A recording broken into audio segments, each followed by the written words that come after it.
નમસ્તે બાળમિત્રો, આજે આપણે ગુલાલ ગુજરાતી પાઠ્યપુસ્તક 4નો પાઠ 1 કચ્છનું ગૌરવ રણોત્સવની સમજૂતી લઈશું। तो बच्चों, आज हम चैप्टर 1 कच्छ का गौरव रणोत्सव को समझेंगे। तो चालो करिए। श्रुत लेखन। रणोत्सव सांस्कृतिक, वार्षिक, परंपरागत, धोळावीरा, सूर्योदय, सेल्सियस।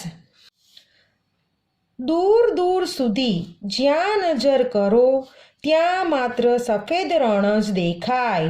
તો દૂર દૂર સુધી આપણે જ્યાં જોઈએ ત્યાં આપણને માત્ર સફેદ રણ જ દેખાય છે। તો दूर दूर जहाँ तक हमारी नज़र जाती है तब वहाँ तक सिर्फ और सिर्फ वाइट रेगिस्तान ही दिखता है। रण मीन्स रेगिस्तान, डेजर्ट।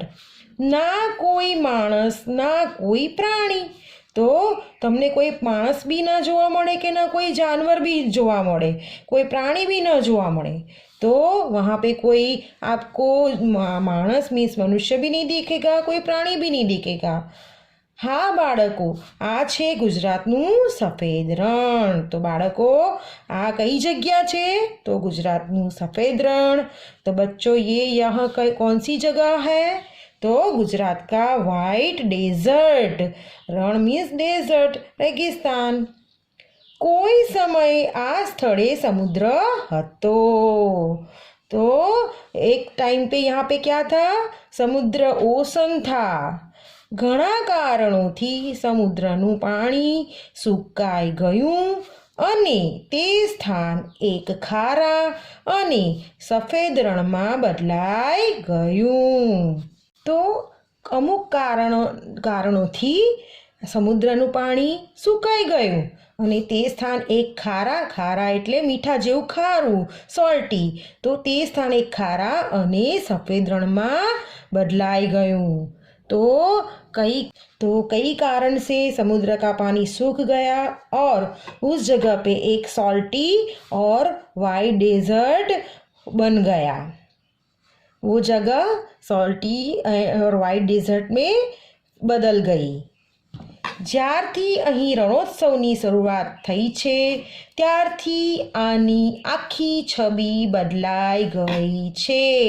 તો બાળકો, તો જ્યારથી અહીં રણોત્સવ, તો રણમાં એક ઉત્સવ થાય છે, તેને કહે છે રણોત્સવ। તો જ્યારથી રણોત્સવની શરૂઆત થઈ છે ત્યારથી આની આખી છબી બદલાઈ ગઈ છે। મતલબ ત્યાંની આખી ઇમેજ ચેન્જ થઈ ગઈ છે, ત્યાં ઘણો બધો बदलाव આવ્યો છે। तो जब से यहाँ पे रणोत्सव की शुरुआत हुई है तब से यहाँ की पूरी इमेज बदल गई है, छवि बदल गई है। आ सफेद रणનો આનંદ લેવા માત્ર ગુજરાત કે ભારત જ નહીં પરંતુ વિદેશથી પણ હજારો લોકો રણોત્સવમાં આવે છે। તો બાળકો, આ રણને જોવા માટે, ત્યાં ફરવા માટે માત્ર ગુજરાત કે ભારતમાંથી જ નહીં પરંતુ વિદેશથી, ફોરેનથી બી હજારો લોકો રણોત્સવમાં આવે છે। तो बच्चों, ये वाइट डेजर्ट को देखने के लिए, उसका आनंद लेने के लिए केवल गुजरात से और भारत से नहीं परंतु विदेश से भी हजारों लोग यहाँ पे रणोत्सव में आते हैं।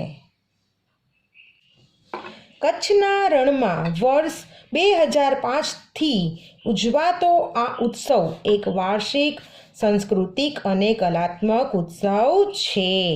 તો કચ્છના રણમાં આ રણોત્સવ કયા યરથી ઉજવાય છે? તો વર્ષ 2005થી ઉજવાય છે અને તે વાર્ષિક મતલબ એક એન્યુઅલ सांस्कृतिक અને કલાત્મક ઉત્સવ છે।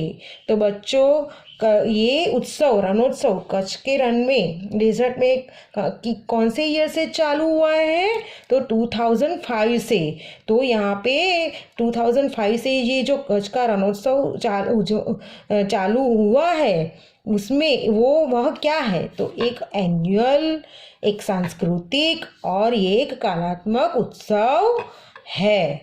રણોત્સવ ભુજથી 80 કિલોમીટરના અંતરે આવેલા ધોરડો નામના ગામની આસપાસ યોજાય છે।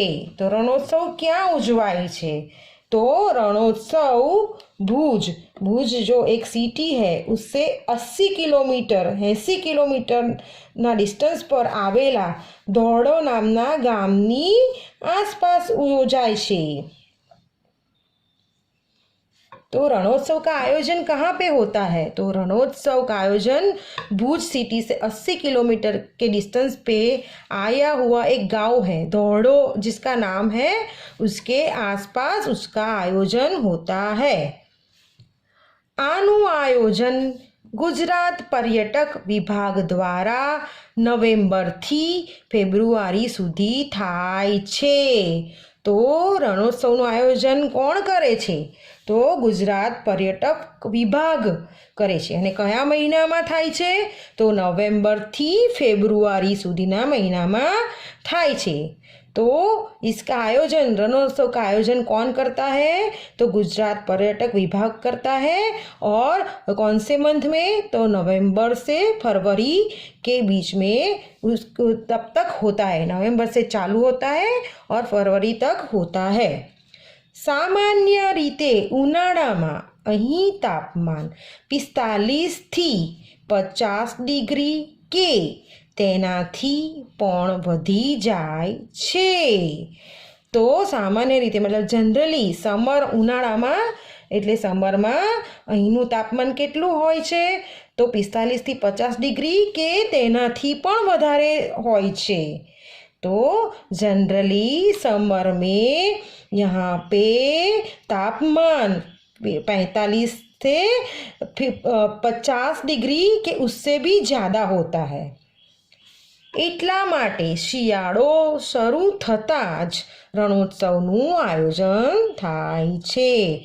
તો એટલે જ ઉનાળામાં અહીં બહુ જ ગરમી હોય છે, એટલે રણોત્સવ ક્યારે થાય છે, તો શિયાળો શરૂ થતાં જ રણોત્સવ થાય છે।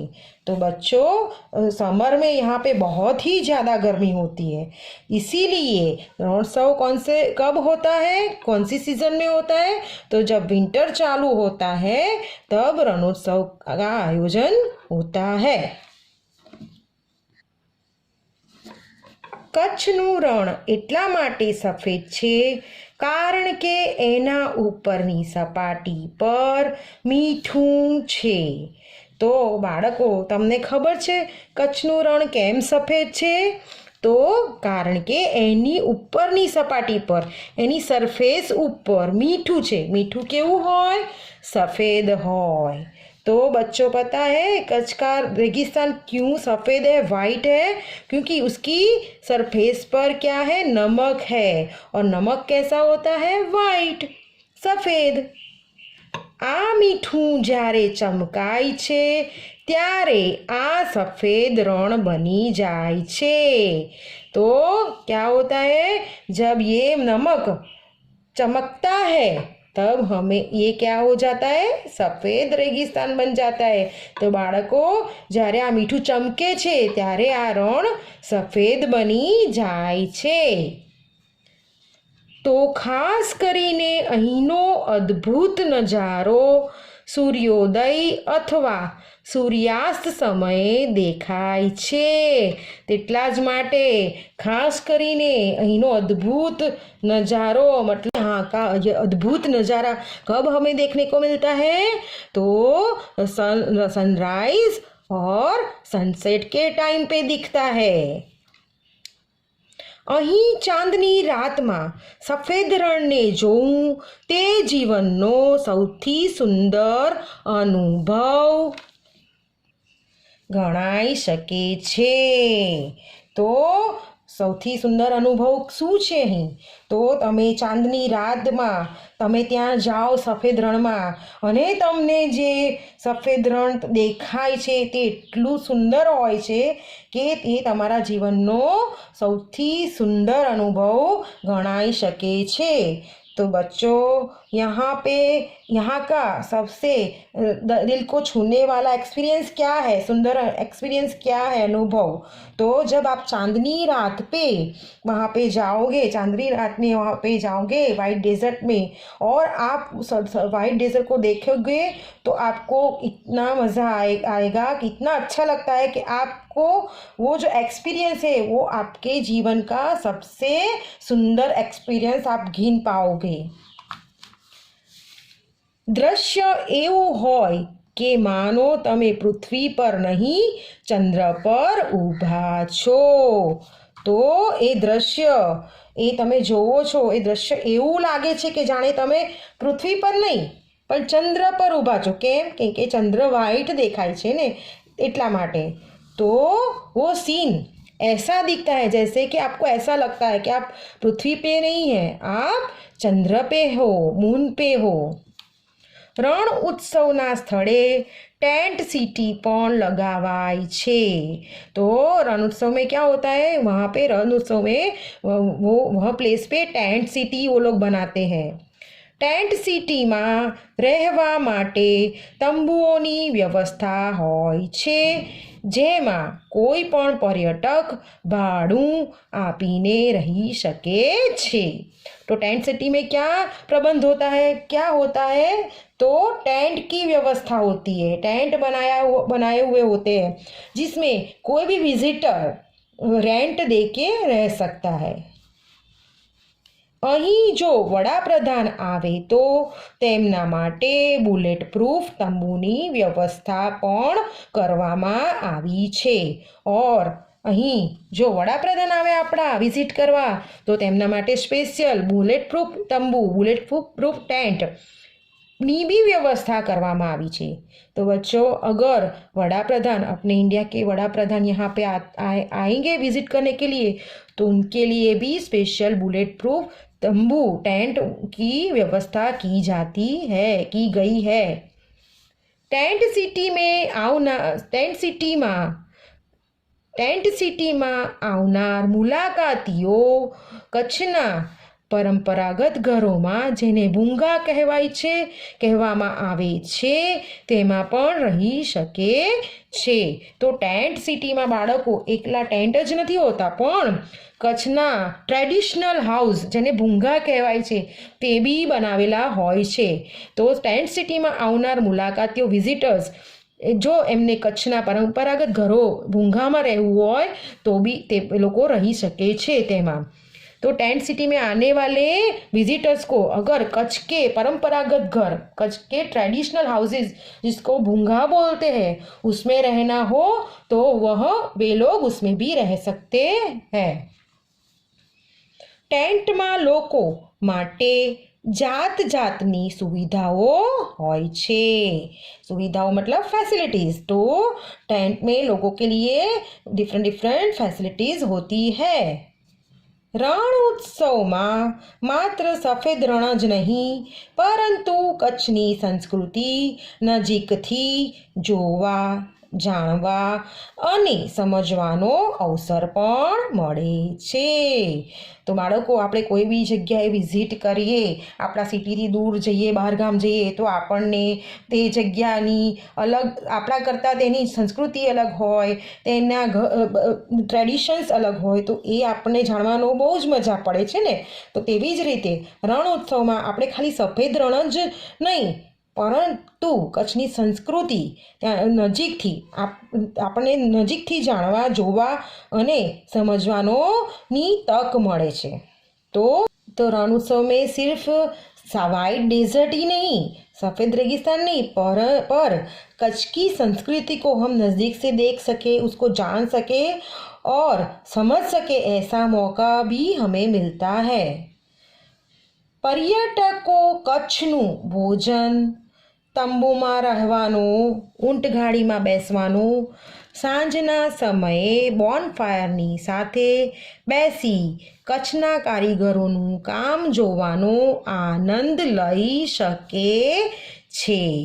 तो पर्यटकों विजिटर्स કચ્છનું ખાવાનું ભોજન, ટેન્ટમાં રહેવાનું, ઊંટ ગાડીમાં બેસીને ફરવાનું અને સાંજના સમયે ઇવનિંગમાં શું થાય બોનફાયર. તો બોનફાયરની સામે બેસીને કચ્છના જે કારીગર હોય છે જે એ લોકોનું અલગ અલગ કામ કરતા હોય છે એ જોવાનો આપણને આનંદ મળે છે. तो विजिटर्स कच्छ का खाना, तंबू में रहना, कैमल राइड करना और इवनिंग में बॉन फायर करना वो ही नहीं पर कच्छ के कारीगर जो उनकी कारीगरी है वो देखने का भी आनंद ले सकते हैं. તે ઉપરાંત અહીં ઘણા બીજા કાર્યક્રમો भी પણ હોય છે. तो उसके अलावा यहाँ पे दूसरे भी कार्यक्रम होते हैं. કચ્છના ગાયકો અને નર્તકો पर्यटकोનું मनोरंजन કરે છે. तो कच्छ के सिंगर्स और उसके नर्तक जो विजिटर्स का मनोरंजन करते हैं. કચ્છ રણોત્સવની આજુબાજુ ધોળાવીરા, લખપતનો કિલ્લો, માતાનો મઢ અને કાળો ડુંગર જેવા ઘણાય રોચક સ્થાન પણ જોવાલાયક છે. તો આપણે કચ્છ રણોત્સવમાં જઈએ તો આજુબાજુના પ્લેસીસ બી આપણે જોવા જઈ શકીએ છીએ તે જે બી ઘણા જોવાલાયક છે. તો કયા કયા છે? તો ધોળાવીરા છે, લખપતનો કિલ્લો મીન્સ ફોર્ટ છે, માતાનો મઢ છે, કાળો ડુંગર છે. તે જોવાની બી ઘણી મજા આવે તેવું છે. तो कच्छ रणोत्सव के साथ साथ हम उसकी आजू बाजू के जो प्लेसेस है वो देखने भी जा सकते हैं. वो देखने में भी बहुत मज़ा आता है. तो वो देखने लायक प्लेसेस कौन कौन से? तो धोळावीरा, लखपतનો કિલ્લો, માતાનો મઢ અને કાળો ડુંગર. ગુજરાતના ભુજમાં 2001માં આવેલા ભૂકંપથી હજારો લોકોના વ્યવસાય બંધ થઈ ગયા હતા. तो बच्चों आपको पता है 2001 में गुजरात में भुज में भूकंप आया था, अर्थक्वेक आया था और वह बहुत बड़ा भूकंप था जिससे काफ़ी जान हानि हुई थी, काफ़ी लोग मर गए थे और सबके बिजनेस बंद हो गए थे. वो व्यवसाय मीन्स बिजनेस बंद हो गए थे, काफ़ी नुकसान हुआ था. રણના આ ઉજ્જડ ક્ષેત્રના ગામમાં લોકોનું રણ ઉત્સવને કારણે તેજીથી આર્થિક સુધાર થયા છે. તો ઉજ્જડ એટલે કેવું? બેરેન, જ્યાં કશું જ ના મળે. તમને પહેલાં જ કીધું હતું ને કે ત્યાં મનુષ્ય ના હોય, પ્રાણી ના હોય, કશું જ ના હોય. તો રણના ઉજ્જડ ક્ષેત્રમાં મતલબ આ પ્લેસમાં, જગ્યામાં ગામના લોકોનું રણ ઉત્સવને કારણે, તો જ્યારથી રણ ઉત્સવ ચાલુ થયો છે ત્યાંથી ગામના લોકોનું તેજીથી આર્થિક સુધાર થયા છે. તો બહુ જ ઝડપથી આર્થિક સુધાર થયા છે. મતલબ તેઓને આર્થિક સરભર થયા છે, તેઓની ઇન્કમ वधी छे. तो यह जो कच्छ का रेगिस्तान है वहाँ पे गांव के लोगों का मतलब गांव के लोग जो है उनका रण उत्सव की वजह से तेजी से आर्थिक सुधार हुआ है. आर्थिक सुधार मतलब उनका व्यवसाय चालू हुआ है और उनकी इनकम में सुधार आया है. नवा अने वधु सारा रस्ता बन्या, પાણી, વીજળી અને બીજી વ્યવસ્થાઓમાં પણ સુધારા થયા. તો નવા અને વધુ સારા પાકા રસ્તા બન્યા છે, પાણીની વ્યવસ્થા થઈ છે, વીજળીની વ્યવસ્થા થઈ છે અને બીજી વ્યવસ્થાઓ જેવું કે ટ્રાન્સપોર્ટેશન હોય એ બધાની બી વ્યવસ્થા થઈ છે. કેમ કે ત્યાં વિઝિટર્સ ઘણા બધા આવે છે તો તેમની માટે આ બધી વ્યવસ્થા કરવી પડે. તો આ બધા સુધારા ત્યાં આવ્યા છે. तो वहाँ पे नए और अच्छे रास्ते बने हैं, पानी की व्यवस्था हुई है, बिजली की व्यवस्था हुई है और बीजी मतलब दूसरी काफ़ी व्यवस्थाएं चालू में सुधार आया है. जैसे कि ट्रांसपोर्टेशन और दूसरी सप्लाईज, वो सब में सुधार आया है क्योंकि वहाँ पे रणोत्सव है और काफ़ी सारे लोग देश और विदेश से आते हैं घूमने के लिए, तो उसकी वजह से ये सब सुधार आए हैं। आसपासના નાના મોટા ગામોમાં થતા વિકાસ માટે આપણે રણોત્સવના આભારી છે। તો આજુબાજુના નાના મોટા જે બી ગામ છે, રણોત્સવની આજુબાજુનો રણોત્સવ માટેનું જે પ્લેસ છે તેની આજુબાજુના ગામોમાં બી જે વિકાસ થયો છે તેને માટે બી આપણે રણોત્સવ ના આભારી છીએ। तो आसपास के जो छोटे बड़े गांव है रणोत्सव के जहाँ पे होता है उसके आसपास में जो भी छोटे बड़े गांव है उसमें भी उतना ही विकास हुआ है। उसका कारण क्या है? रणोत्सव है। तो वह लोग भी रणोत्सव के आभारी है। जीवन भर ना भूलाय रणोत्सवનો અનુભવ એવો છે। તો લાઈફ ટાઈમ આપણે ના ભૂલી શકીએ। તો રણોત્સવનો અનુભવ એવો છે, તમે ત્યાં વિઝિટ કરશો ત્યારે તમને એ અનુભવ, એ રોચક અનુભવ થશે। तो पूरे ज़िंदगी हम नहीं भूल सकते, ऐसा वह एक्सपीरियंस है। आप रणोत्सव में जाओगे तो जो एक्सपीरियंस आपको होगा, जो देखने मिलेगा, वो आप पूरी लाइफ में कभी नहीं भूल पाओगे। तो ચાલો દિવાળીનું વેકેશન હોય કે પછી ફેબ્રુઆરી સુધી તમે પણ પરિવાર સાથે પહોંચી જાઓ કચ્છના ધોરડો નામક ગામમાં અને મનાવો रणोत्सव। तो चलो बच्चों, दिवाली के वैकेशन में या फरवरी तक कभी भी अपने परिवार के साथ जाओ कच्छ के धोरडो नामक गांव में और मनाओ रणोत्सव। तो ચાલો શબ્દાર્થ જોઈ લઈએ। વર્ડ મીનિંગ્સ: વાર્ષિક, એન્યુઅલ, આયોજન, પ્લાનિંગ, सांस्कृतिक, कल्चरल, सामान्यतः, यूजुअली, कलात्मक, आर्टिस्टिक, सपाटी, सरफेस, परंपरागत, ट्रेडिशनल, उज्जड़, बैरेन और डेजर्ट, व्यवसाय, ऑक्युपेशन, आर्थिक, इकोनॉमिक। तो बाळको આપણે આજે ચેપ્ટર 1 કચ્છનું ગૌરવ રણોત્સવની સમજૂતી લીધી। તો આશા છે કે તમને ચેપ્ટર વાંચવામાં, જાણવામાં બહુ જ મજા આવી હશે। તો તમે ફરીથી મારી સાથે રીડ કરજો, સમજજો, રિવાઇઝ करजो। तो बच्चों, आपको यह चैप्टर समझने में बहुत मज़ा आया होगा। तो आप फिर से उसको मेरे साथ रिवाइज करना, समझना, और आपको यह वीडियो अच्छा लगा हो तो लाइक करना, शेयर करना, और जिसने सब्सक्राइब नहीं किया हो प्लीज़ सब्सक्राइब करना। तो आप सब्सक्राइब करोगे तो मुझे बहुत मोटिवेशन मिलेगा। Okay, thank you, bye.